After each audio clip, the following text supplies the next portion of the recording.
இங்கே ஒரு வினா ஒன்று தரப்படுகிறது. குரங்கொண்டு 20 மீட்டர் உயரமுள்ள மரம் ஒன்றில் ஏற வேண்டும். ஒரு தடவை அந்த குரங்கு ஒரு தடவையில் 4 மீட்டர் அந்த குரங்கு ஏறுதென்றால் 2 மீட்டர் கீழே வலிக்கு வருது.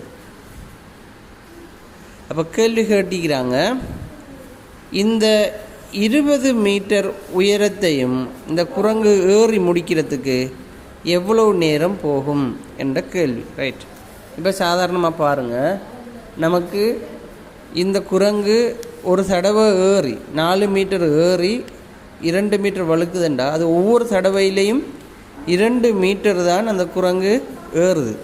Okay, right. அப்போ 2 மீட்டர் தான் ஏறுதுண்டா இந்த குரங்கு 16 மீட்டர் உயரத்துக்கு வாரத்துக்கு 8 தடவை எடுக்கும். 8 2 16, 16 மீட்டர் உயரத்துக்கு வாரத்துக்கு 8 தடவை எடுக்கும். சரிதானே?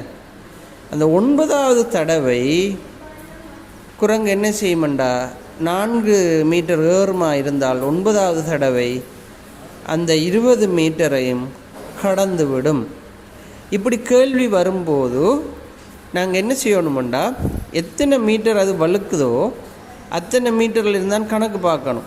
கணக்கு பார்த்து இறுதி தடவையில் அதை பூர்ணப்படுத்துகிற மாதிரி வச்சுக்கொள்ளணும். ஏனென்றால் அந்த இறுதி தடவை 4 மீட்டர் அது ஏறும்போது மீள அது வழுக்காது, அது உச்சி அடைந்துடும். எனவே அந்த அடிப்படையில் இந்த குரங்கு 20 மீட்டர் உயரத்தை அடையிறதுக்கு 20 மீட்டர் உயரத்தை அடையிறதுக்கு 9 தடவைகள் எடுத்துக்கொள்ளுது.